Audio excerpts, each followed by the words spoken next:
रूपा की आजी। कुछ दिन चढ़े मैं स्कूल से आकर आंगन में पालथी मारे चिवड़ा दही का कौर पर कौर निगल रहा था कि अकस्मात मामी ने मेरी थाली उठा ली, उसे घर में ले आई। पीछे पीछे मैं अवाक उनके साथ लगा था। थाली रख, मुझसे बोली, बस यही खा, बाहर मत निकलना, रूपा की आजी आ रही है, नज़र लगा देगी, समझे ना। मैं समझता क्या खाक। हाँ, रूपा की आजी से कौन नहीं डरता, कौन बच्चा उनकी बड़ी बड़ी आंखें देख करके नसीहर उठता। वह डायन है, गांव भर में यह बात प्रसिद्ध है, जिसको चाहे जादू की एक फूंक में मार सकती है। बच्चों पर उनसे खास नज़रें इनायत रहती हैं। कितने बच्चों को, हंसते खेलते शिशुओं को उनकी ये बड़ी बड़ी आंखें निकल चुकी हैं, बड़ी बड़ी आंखें। रूपा की आजी की यह है सूरत शक्ल, लंबी गोरी औरत, भरा पूरा बदन, हमेशा साफ सफ़ेद बगा बग कपड़ा पहने रहती थी। उस सफ़ेद कपड़े के घेरे से उनका चेहरा रौब बरसाता। फिर उनकी बड़ी बड़ी आंखें, जिन पर लाली की एक हल्की छाया, पूरे बदन का ढांचा मर्दों के जैसा, मानो धोखे से औरत हो गई हो। जिस गांव से वह आई है, वहाँ के लोग कहते हैं औरतों का ही राज है। लोगों ने मना किया उनके ससुर को, वहाँ बेटे की शादी मत कीजिए, किंतु वह भी पूरे अखाड़िया थे, जिद कर गए। देखें कैसे होती हैं वहाँ की लड़की। रूपा की आजी ब्याह के आईं। आने के ही थोड़े दिन बाद ससुर जी चल बसे। कुछ दिनों के बाद रूपा के दादाजी भी। इन दोनों की मौत अजीब हुई। ससुर जी दोपहर में खेत से आए। रूपा की आजी ने थाली परोसकर उनके सामने रख दी। दो कौर खा पाए थे कि पेट में खोंचा मारा, दर्द हुआ, खाना छोड़ करके उठ गए। शाम होते होते उसी दर्द से चल बचे। रूपा के दादाजी एक बारात से लौटे, थके मांदे, नबोढ़ा पत्नी रूपा की आजी ने हंसकर एक गिलास पानी पीने को दिया।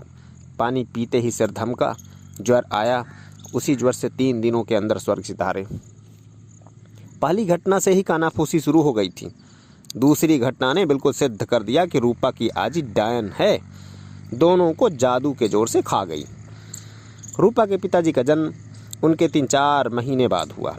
रूपा की आजी की गोद भरी। आखिर इस डायन ने अपना ख़ानदान बचा लिया। लोगों ने कहना शुरू किया, बेटे को इस डायन ने बड़े नाज से पाला पोसा, बड़ा किया और दूसरी शादी की धूमधाम से। किंतु कैसी है यह चुड़ैल, शादी का बरस लगते लगते बेटे को भी खा गई। मूंछ उठा जवान बेटे को, कितना सुंदर गठीला जवान था वह।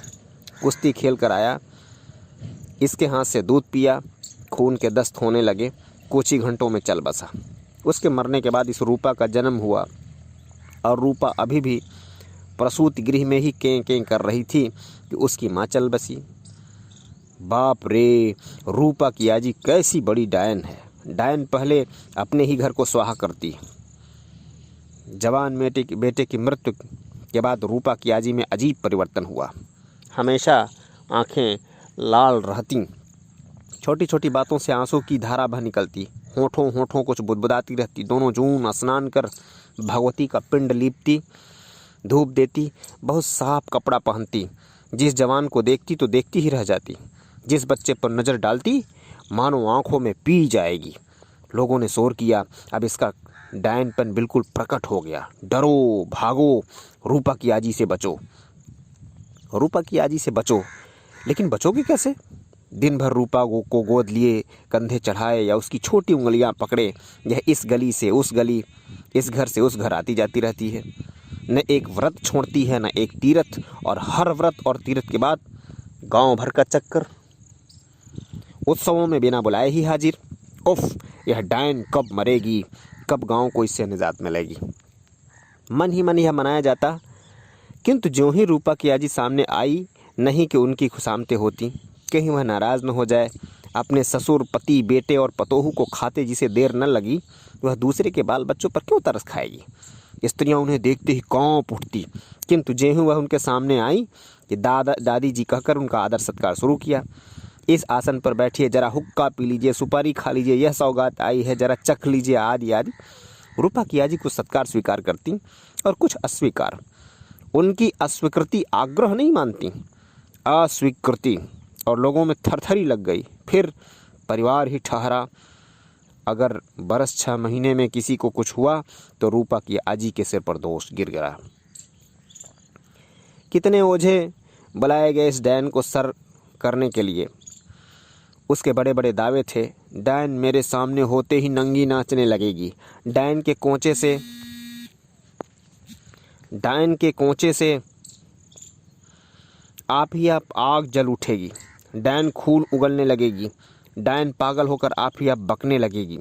ओझा आए, तांत्रिक आए, टोने हुए, तंत्र हुए, तेली के मसान की लकड़ी, बेमौसम के उड़हुल के फूल, उल्टी सरसों का तेल, मेढक की खाल, बाघ के दांत, क्या क्या न इकट्ठे किए गए। ढोल बजे, झांझ बजी, गीत हुए, देव आए, भूत आए, देवी जी आईं। किंतु रूपा की आजी न पागल हुई, न नंगी नाची, न उसके देह पर फफोले उठे। ओझा गए, तांत्रिक गए, कहते हुए उफ यह बड़ी घाघ है। बिना कामरू कमच्छा गए, इसका जादू हटाया नहीं जा सकता। कई ओझे इसके लिए रुपए भी ऐंठते गए, किंतु रूपा की आजी 10 की 10 रही। मैं बड़ा हुआ, लिखा पढ़ा, नया ज्ञान ने भूत प्रेत पर से विश्वास हटाया, जादू टोने पर से आस्था हटाई। मैंने कहना शुरू किया, यह गलत बात है। रूपा की आजी पर झूठी तोहमत लगाई जाती है। बेचारी के घर में एक के बाद एक आकस्मिक मृत्यु हुई। उसका दिमाग ठीक नहीं है। आँखों की लाली या पानी डैनपन की नहीं, उसकी करुणाजनक स्थिति की निशानी है। बच्चों को देख करके दुलार कर, जवानों को घूर घूर कर वह अपने जवान बच्चे को याद करती या उसे भूलने की कोशिश करती है। पूजा पाठ सब उसकी प्रतिक्रिया है। दुनिया में भूत जैसी कोई चीज़ नहीं है। जादू टोना सब गलत चीज़ है, लेकिन मेरी बात कौन सुनता। एक दिन मौसी मेरी इस बक झक से व्याकुल होकर के बोली, हाँ तुम्हें क्या, तुम्हारे लिए जादू टोना कोई गलत चीज़ है। भगवान तुम्हें चिरंजीवी करे, किंतु उनसे पूछो जिनकी कोख इस डैन ने सूनी कर दी, जिनके बच्चे को यह जिंदा चबा गई, जिनके हंसते खेलते घर को इसने मसान बना दिया। कहते कहते उनकी आंखें भर आई। कुछ गरम गरम बूंदें आंखों से निकलकर ज़मीन पर ढुलक रहीं। फिर बोली, उस पड़ोसिन की बात है, उसकी बेटी ससुराल से लौटी थी गोद भरकर। एक दिन उसका 6 वर्ष का नाती आंगन में किलक रहा था। कितना सुंदर था वह बच्चा, जैसे विधाता ने अपने हाथों से संवारा हो। जो देखता मोह जाता। कई दिन मेरे घर आया था, ज़बरदस्ती मेरे कंधे पर चढ़ गया, दही मांग कर खाया। तुतली तुतली बोली, चिकने चिकने दुधमुहे दांत, हंसता तो इंजुरिया हो जाती, किलकिलाता तो हर सिंगार झड़ने लगते। और वैसे बच्चे को, हाँ एक दिन वह बच्चा अपने आंगन में था कि यह भूतनी पहुंची। यह भूतनी, हाँ इसी तरह आंसू बहाती होंठ लाती रूपा का हाथ पकड़े। इसे देखते ही उसकी माँ का मुंह सूख गया। नानी डर गई, चाहा बच्चे को छिपा दें, किंतु वह बच्चा छिपाने लायक भी तो नहीं था। उद्यमी नटखट झटपट दौड़ आया, इस चुड़ैल के कंधे पर चढ़ गया। चढ़कर इसके बालों को नोचने, गर्दन को हिलाने और अपने छोटे छोटे पैरों से इसे एड़ियाने लगा। बच्चे की इस हरकत से भूतनी हंस पड़ी। पहली बार लोगों ने इसे हंसते देखा। फिर खुद घोड़ा बनी, बच्चे को सवार बनाया और बहुत देर तक घुड़दौड़ करती रही। बच्चे को हंसाती खिलाती रही, बार बार उसे छाती से लगाई, कहती, ऐसा बच्चा दूसरा न देखा। आह मेरा किंतु बात ही बीच में काट कर फूट फूट करके रो पड़ी। उसे रोते देख बच्चे ने ही गुदगुदी लगाकर रिझा करके बुलाकर उसे चुप कराया। चुड़ैल घर चली गई, आशीर्वाद देती हुई, जुग जुग जिए यह बच्चा, तुम्हारी गोद हमेशा भरी रहे बेटी, ये हमेशा भरी रहे, इसी तरह सोने की मूरत उगलती रहे। उसकी माँ भौचक नानी के जैसे जी में आया। किंतु जानते हो इसके बाद क्या हुआ? मामी कहे जा रही थी, कुछ ही दिनों के बाद लड़के को सूखा रोग लग गया। कहाँ उसका वह रूप, कहाँ वह उसका रंग, वह चुहल, वह हंसी, सूख कर कांटा हो गया। दिन रात चें किए रहता। जो उसे देखते आंसू बहाते और एक दिन आंसुओं की बाढ़ ला करके उफ। उस दिन उसकी माँ को तुम देखते पागल हो गई थी बेचारी। बच्चे की लाश को पकड़े थी, छोड़ती नहीं थी। किसकी हिम्मत जो उसकी बच्चा मांगे। आंसू सूख करके ज्वाला बन गए थे। उसकी आंखों से चिंगारी निकल रही थी। बच्चे को छाती से चिपकाए थी जैसे वह दूध पीता बच्चा हो। अंट संट बोलती, बच्चे के मुंह में छाती देने की कोशिश करती। उसे चुप कभी कभी चिल्ला उठती। जब चिल्लाती मालूम होता उसका कलेजा फट रहा है। सुनने वाले के भी कलेजे फटते। मैं देख रहा था मामी का कलेजा आज भी फटा जा रहा है। किस्से का अंत शब्दों से नहीं आंसुओं के ज्वार से हुआ। और मामी के बच्चे को भी तो इसी ने खाया। वह बोलती है, किंतु उसके करुण चेहरे की एक एक भाव भंगिमा, आंसू की एक एक बूंद यह कह रही है, कमबख्त को बच्चे खाकर भी संतोष नहीं हुआ। मामी की कोख में जैसे इसने राख भर दी थी। तब से एक बेटा न हुआ। बहुत तंत्र मंत्र के बाद 2 बेटियां हुई। मामी की क्या बात। एक दिन मामा जी भी मेरे उपयुक्त तर्कों पर नाराज हुए और अपनी आंखों से देखी घटना सुनाई। वह ऊंची जगह देखते हो, वहाँ एक दुसाध आ बसा था। बूढ़ा था। 2 नौजवान लड़के थे उसके। घर में बीबी पतोह हुए।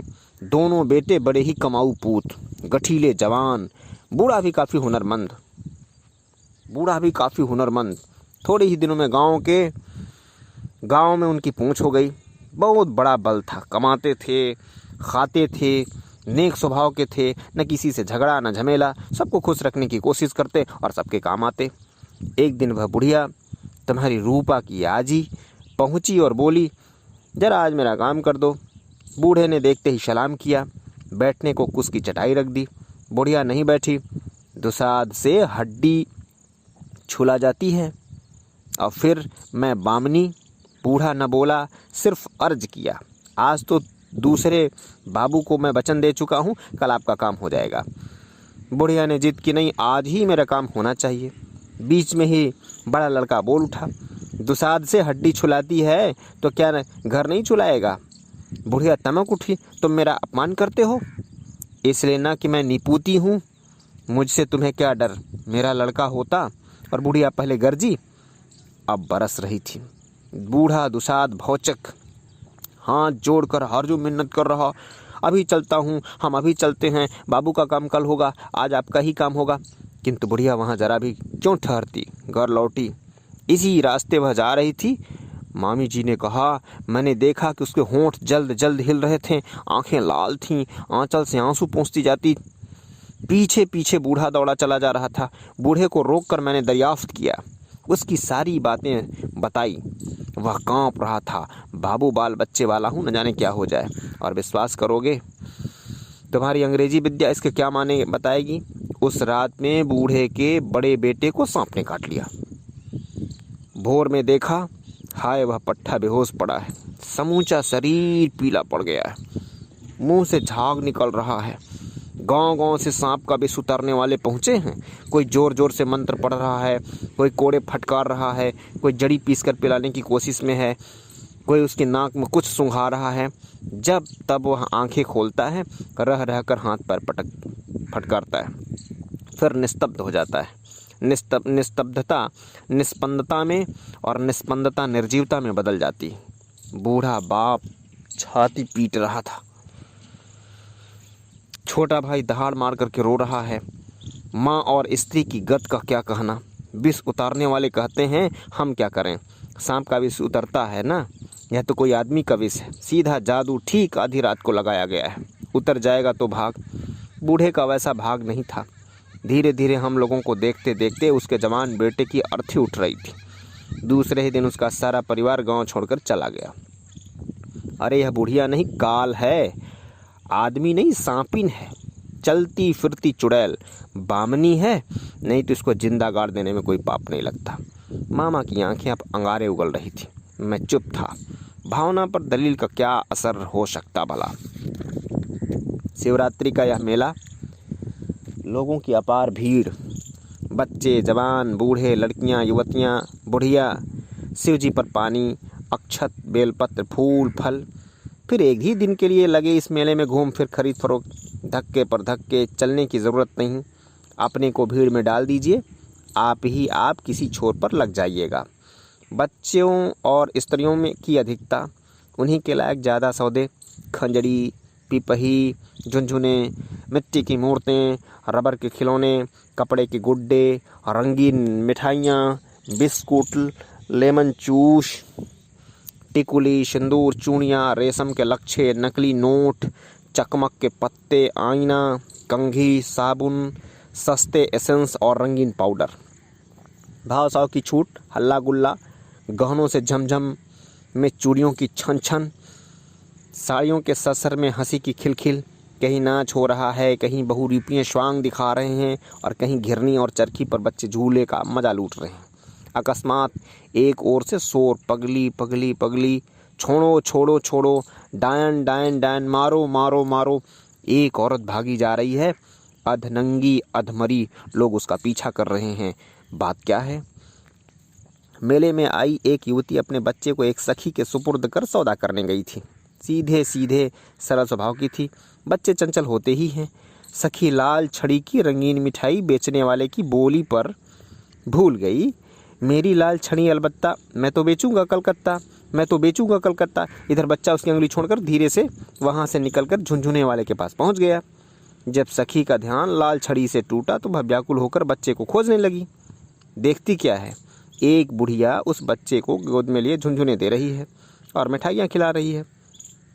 कैसी उसकी सूरत, फटा चिथड़ा कपड़ा, धूल से भरा शरीर, बिखरे बाल, लाल लाल आँखें, बड़ी बड़ी टांग, बड़ी बड़ी बाहें। उसे देखते ही वह चूक पड़ी। डायन, बुढ़िया चौंक गई, गुर्राई, हैं क्या बोलती है? किंतु वह तो चिल्लाई जा रही थी, डायन डायन। हल्ला देख बच्चा चीखने लगा। बुढ़िया ने बच्चे को कंधे पर लिया। वह बुढ़िया के नज़दीक पहुंचकर बच्चे को उसे छीनने की कोशिश करने लगी। एक हल्ला, एक शोर, एक गौंगा। अब बच्चा सखी की गोद में और बुढ़िया को लोग पीट रहे हैं। बच्चा बार बार उसकी ओर देखकर बुढ़िया बुढ़िया कह उठता है, मानो उसकी मार पर तरस खाता हो, उसकी गोद को ललक रहा हो, किंतु कौन उस पर ध्यान देता। बुढ़िया भागी जा रही है, स्त्रियां, बच्चे, मर्द उसके पीछे लगे हैं। थोड़ी देर पर वह रुकती है, दांत दिखाती है, हाथ जोड़ती है और कभी कभी गुस्से में होकर ढेले उठाती है।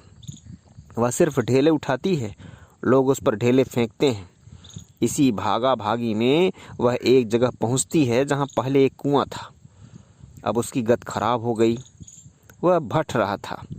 भागने में व्याकुल उसका ध्यान उस ओर न रहा, धड़ाम से उसी कुएं में जा गिरी। भीड़ रुकती है, कोई कहता है मरने दो, कोई कहता है निकालो। जब तक निर्दयता पर करुणा की विजय हो तब तक वह जल समाधि ले चुकती है। यह उसकी लाश है। किसकी लाश है? बुढ़िया की लाश, रूपा की आजी की लाश। रूपा की आजी की लाश या यहाँ कहाँ? रूपा की शादी बड़े धूमधाम से उसने सारी जायदाद बेचकर जिस भोर में रूपा की पालकी ससुराल चली, उसी शाम को वह घर छोड़कर चल दी। कहाँ, कौन जाने इतने दिनों तक वह कहाँ कहाँ की धूल छानती आज पहुँची थी इस मेले में। क्यों? क्या रूपा को देखने, उसके बच्चे को देखने? क्या वह रूपा का बच्चा? उसने परिचय क्यों न दिया? छोड़िए इस चर्चा को। बहुत दिन हुए। रवि बाबू की एक कहानी पढ़ी थी। एक भद्र महिला हैजे से मर गई। लोग जलाने को शमशान ले गए। चिता सजाई जा रही थी कि वर्षा होने लगी। चिता छोड़कर लोग बगल की अमराई की मड़ैया में छिपे। काली रात थी। जब वर्षा खत्म हुई तो उन्होंने पाया कि चिता से मुर्दा गायब। क्या सियार खा गए? खोज ढूंढ फिजूल गई। किंतु किस तरह बाबू साहब से कहा जाएगा कि उनकी असावधानी से मुर्दा गायब हुआ? झूठ मूठ चिता में आग लगाकर चले आए। इधर बेचारी महिला पानी की बूंद से जीवन पा चिता से उठी। दिन भर खेतों में छिपी रही। भद्रकुल की महिला थी। रातों में जब घर पहुंची, दरवाज़ा खटखटाया। उसकी बोली सुन लोग दौड़े। अरे भूत भूत! नहर पहुंची वहाँ भी भूत भूत, बहन के घर पहुंची वहाँ भी भूत, जहाँ भी जाए वहीं भूत भूत भूत भूत भूत। आखिर उसने अपने को गंगा जी की गोद में सुपुर्द कर दिया। क्या रूपा की आजी भी कुछ इसी तरह लोकापवाद की शिकार नहीं हुई? घटनाओं ने उसके साथ साजिशें की। लोगों ने जल्लाद का काम